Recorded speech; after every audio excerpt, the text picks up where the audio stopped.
I met my guardian angel recently, and they're not exactly what I expected. Anytime someone thinks of an angel, grace comes to mind, along with beauty. Well, he was none of these things.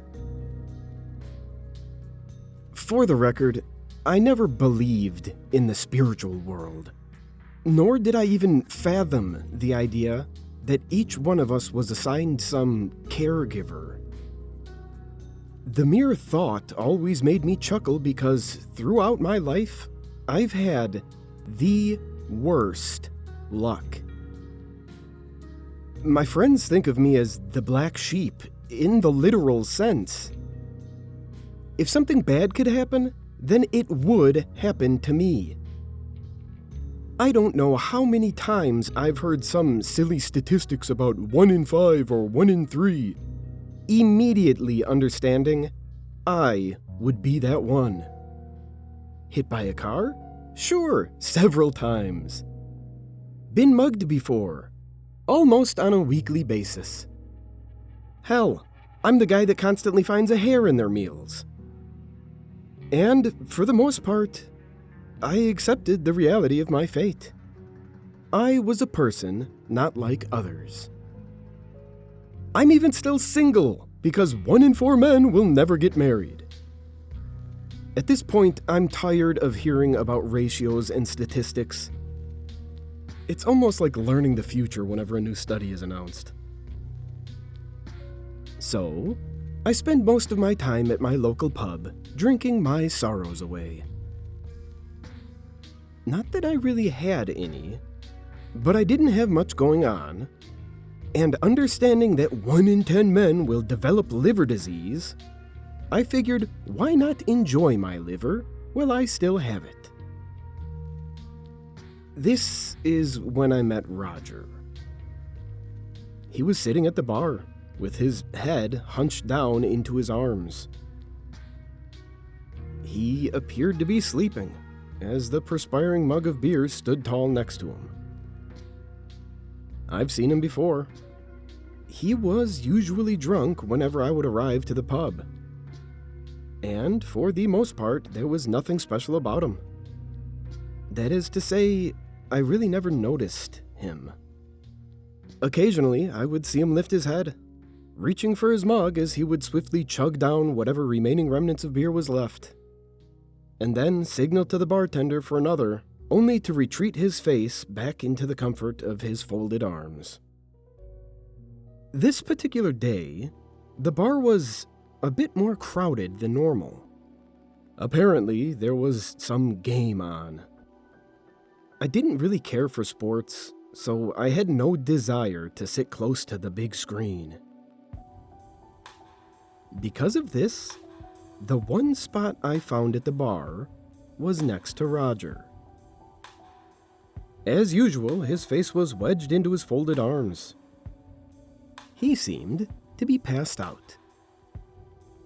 I could hear the disgusting sounds of him wheezing out for air escaping his clenched posture.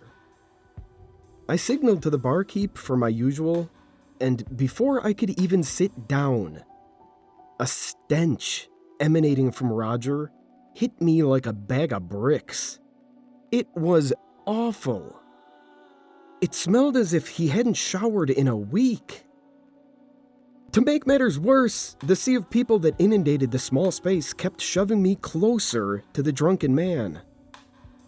As soon as I got my drink, I downed it and scoured the room for another available spot. That's when I first heard his raspy voice. A pathetic sound it was. You did this to me. Even though my back was turned to him, I knew he was speaking to me. The words somehow fluttered their way into my ears as the sound caused me to shiver. I pretended not to hear him, as I kept my eyes forward watching the screen, acting as if I was watching the game. You hear me?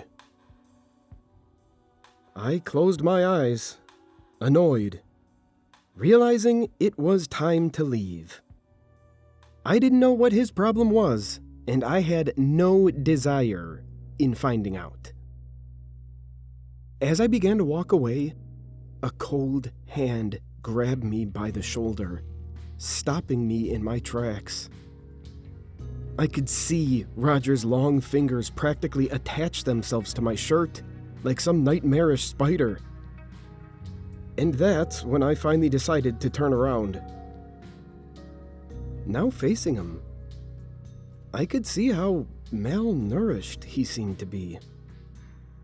His cheeks sunk into his face, while dark rings cradled underneath his puffy eyes. He bore a look of devastation.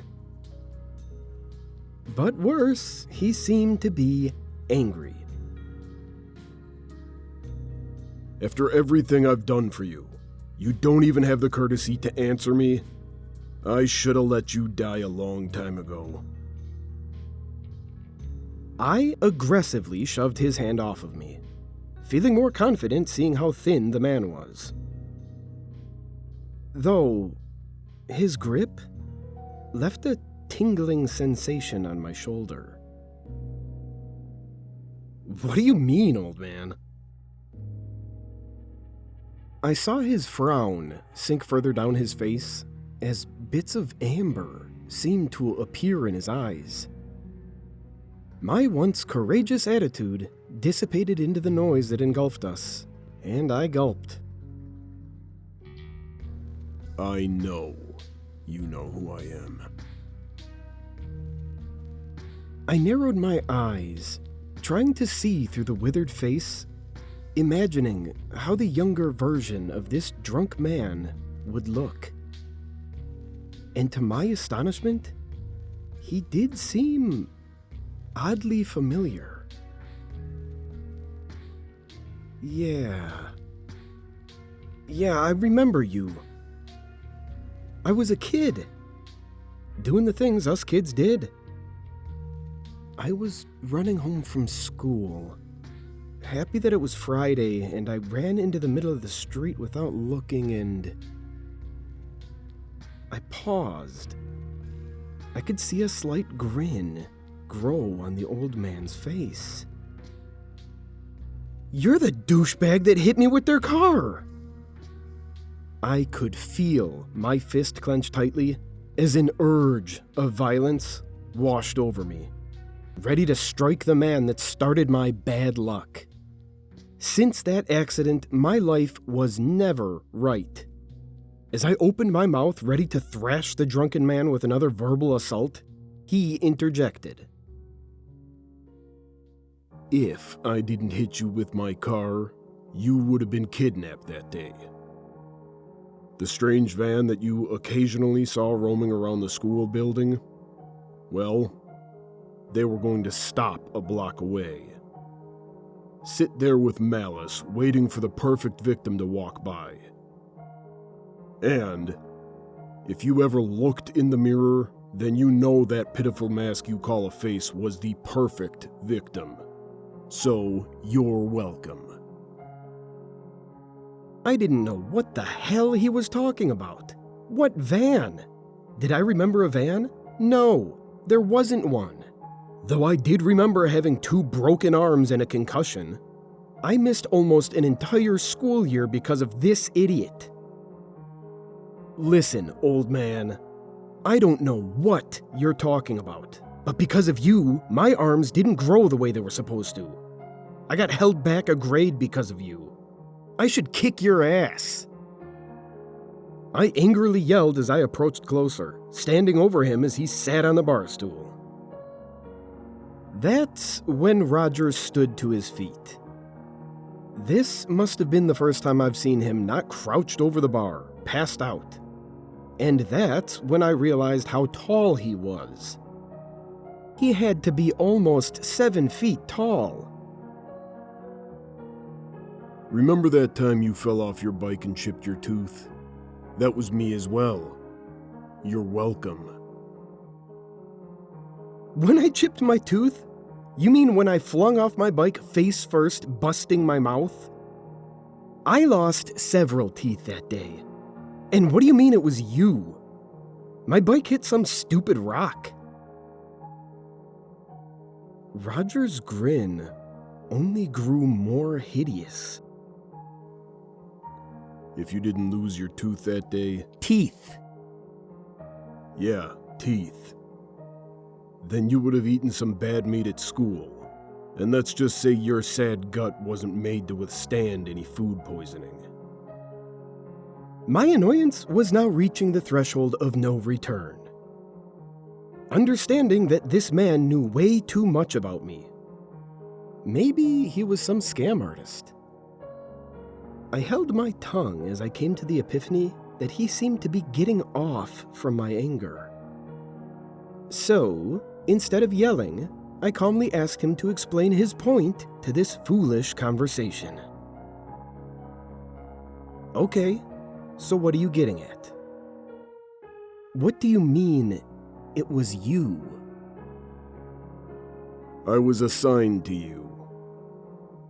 At first you didn't look like much. Just your typical kid. You should have seen me back then. I was quite a sight. Young, strong. I had the energy of 1,000,000 suns. I thought protecting you would be a walk in the park.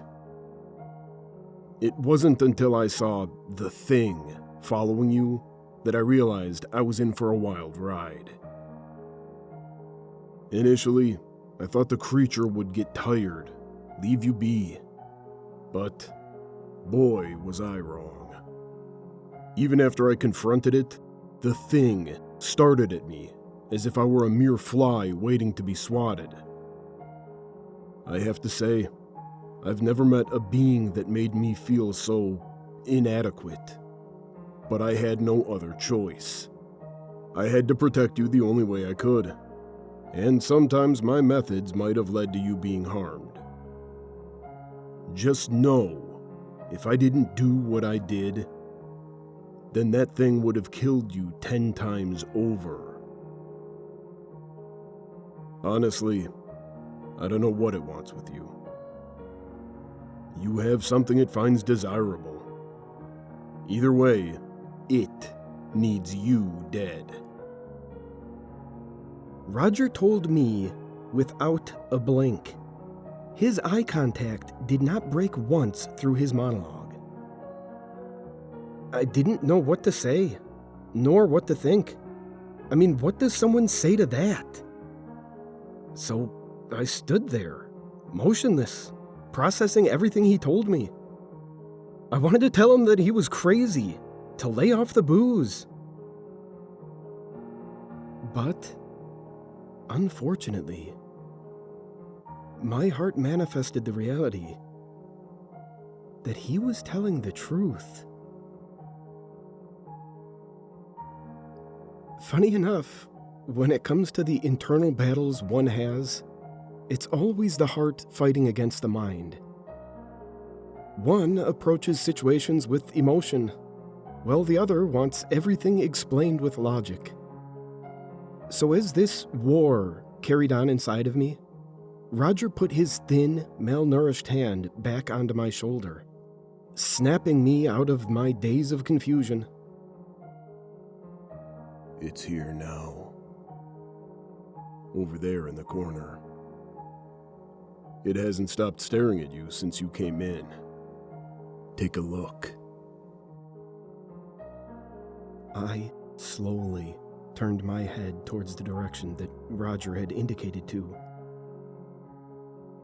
It was the corner of the bar, one that seemed to be absent of any light, and for whatever reason, the mere sight of such desolation left me with a sensation of angst as I shook my head, trying to shake off the uneasiness that had just consumed me.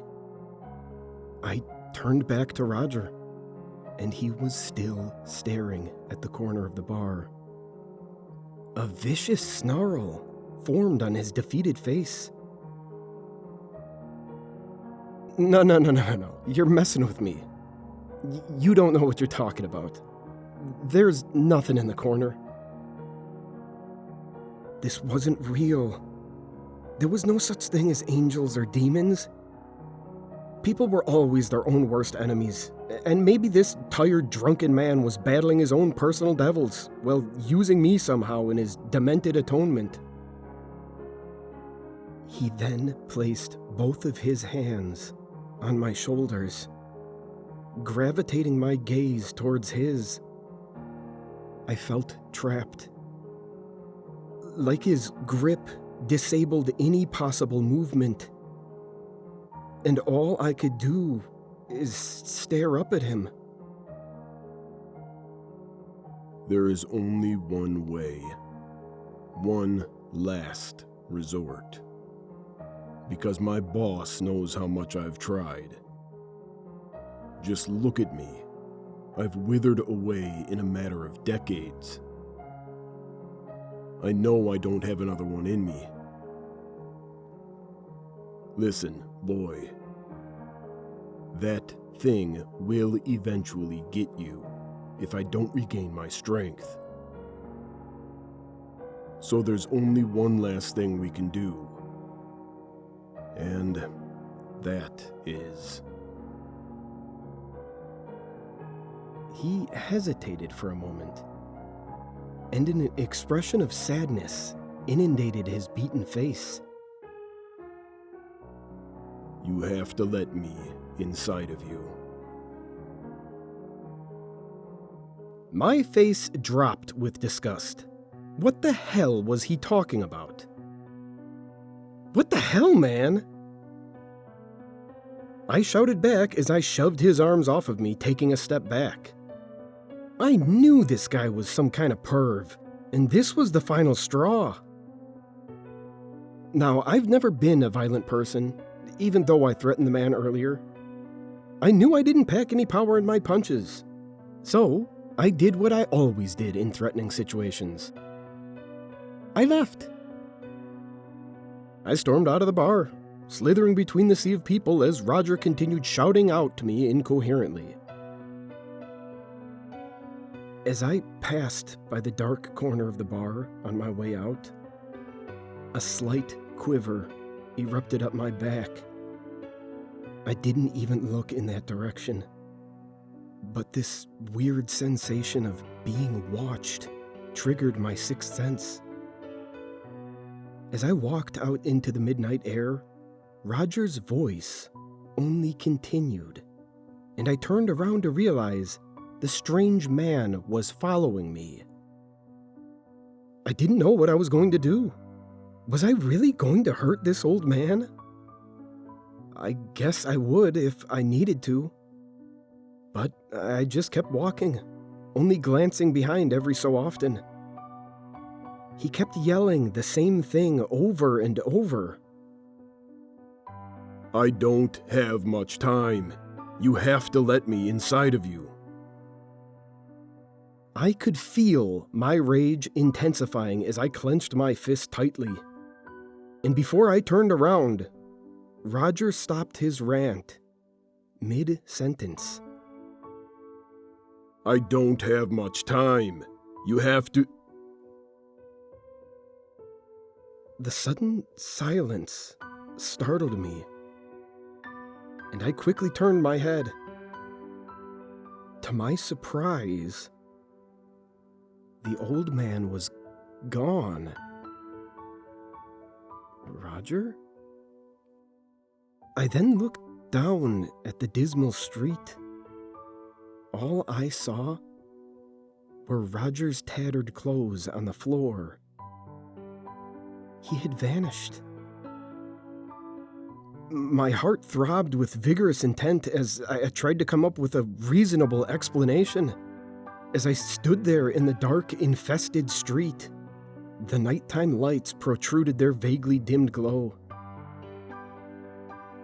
I looked up and realized how vacant the road had become in the distance. It was a void, an emptiness devouring the space that surrounded me. I looked deeper into the abyss. And that's when I finally saw it. The beast that Roger had warned me about. The creature that had been hunting me since I was a kid. Its shape was practically impossible to make out. But what I could see was its eyes. Those abysmal eyes. They glowed in the darkness, like 4 lighthouses attracting incoming ships to the shore. The air became thin. My skin tightened. I finally knew Roger was telling the truth. My brain awoke me to the horrid reality of what was happening, and I ran home. I know I must sound crazy. Hell, if it wasn't happening to me, I would call most lunatics if they described to me that this was happening to them. That thing is hunting me. I don't know how to escape it. I wish Roger was here.